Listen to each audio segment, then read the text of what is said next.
My name is Matschull. This video assumes you have some knowledge of LibreOffice Writer in the Styles section of the sidebar. If not, you might want to watch my tutorial on applying styles first. A drop cap is normally a large initial letter extending downward through 2 or 3 lines of text. Drop caps are most commonly used at the beginning of an article in a magazine or a chapter in a book. Drop caps may be of the same font as the other text, but a drop cap may be of a different font or it may be highly stylized. While drop caps can serve a useful purpose, care should be taken that the drop cap does not overpower the content of the document or make initial reading difficult. A drop cap should be a positive asset, not a distraction. Since a drop cap is normally used only in the initial paragraph of an article or a chapter, it is best to set up a new paragraph style for this purpose. I will right-click on the text body paragraph style in the sidebar and select New. In the Organizer tab, I will give this style the name Drop Cap. I will change the next style to Text Body. I will go to the Drop Caps tab. I'll select Display Drop Caps.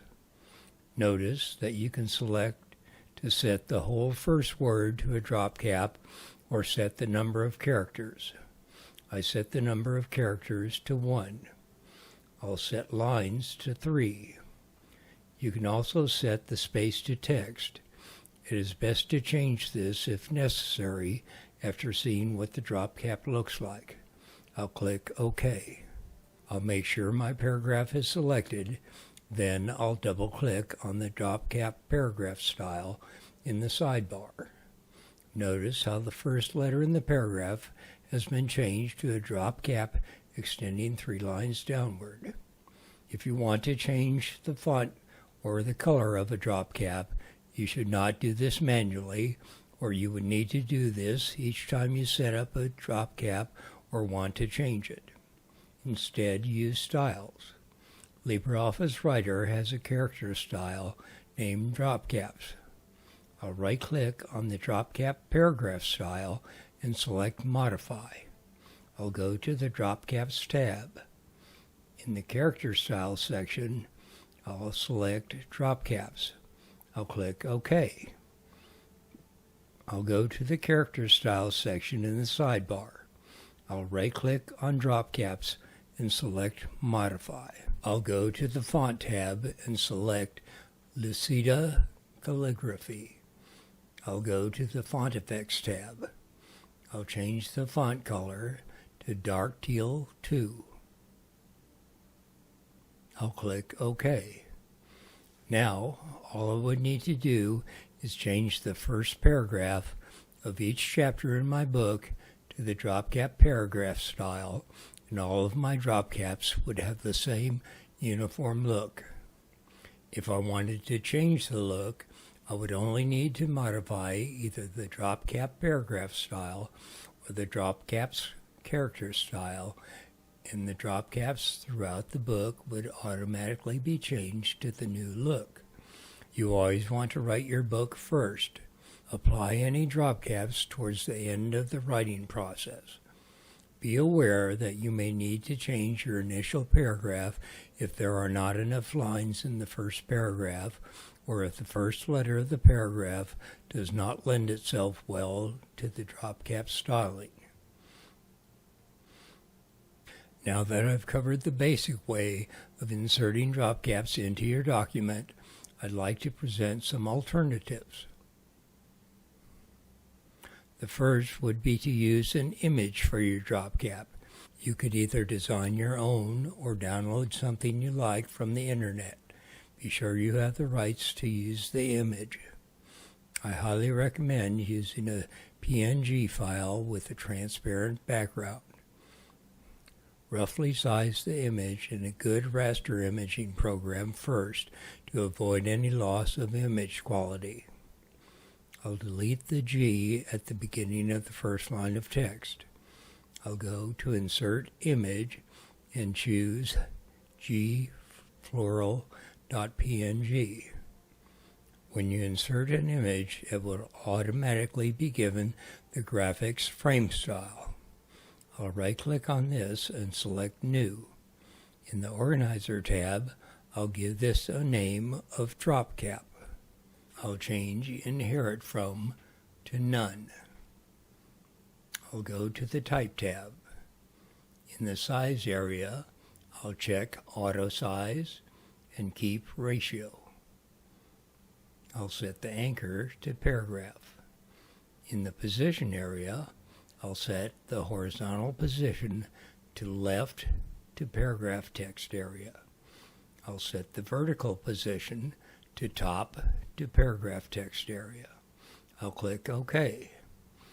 With the image selected, I'll double-click on the Drop Cap frame style. The image is moved to the top left of the paragraph. I can now manually resize the individual image and reposition it manually for the best fit. When using images of letters, these will probably vary from chapter to chapter, so some manual changes will be necessary. Still, you want to use styles for most of the work. You can go to Print Preview and zoom in to get a better look. I'll close Print Preview. You can adjust the spacing between the drop cap and the text by using the settings in the Wrap tab of the drop cap frame style. I'll illustrate this by using a different image. I'll delete the A. I'll go to Insert Image and select A Cap PNG. So I don't mess up any other drop caps using the drop cap frame style, I'll right-click on this style and select New. I'll give this style the name Drop Cap A. I'll set Inherit From to None. I'll go to the Wrap tab. I'll set this to Optimal and check the box beside Contour.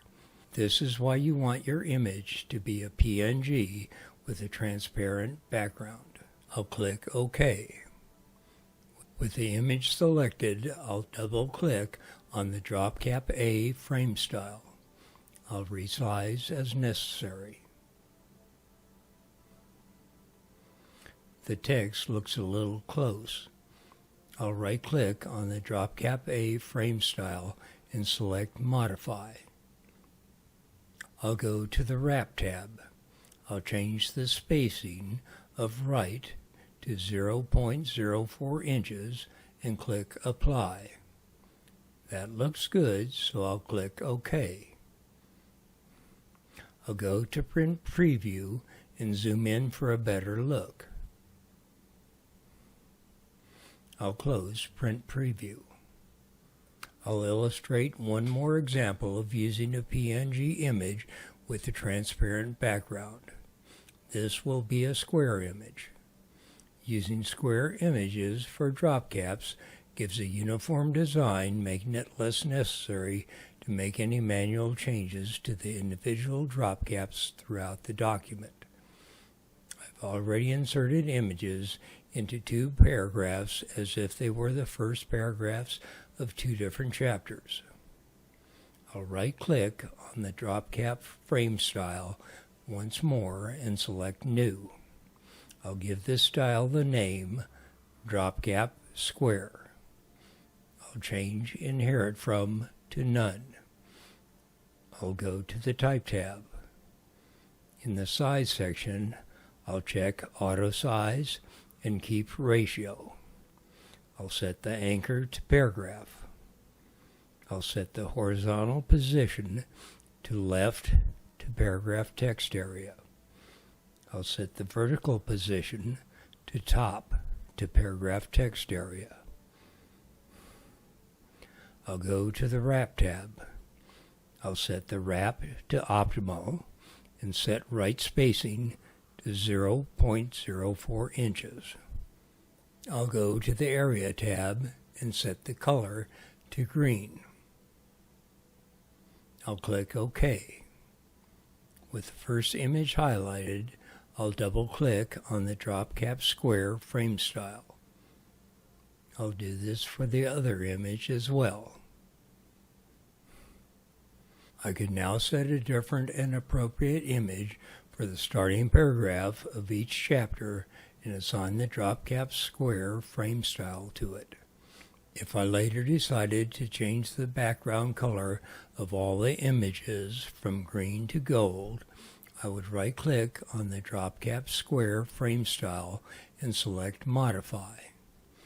I only need to change the color in the Area tab of the drop cap square frame style to gold and click OK. The drop caps for all of the chapters would automatically be changed to gold. You can also modify the idea of using a drop cap by using an initial letter in a slightly different way. You can have the letter extend above the first line, or you can place the first letter outside the left paragraph margin.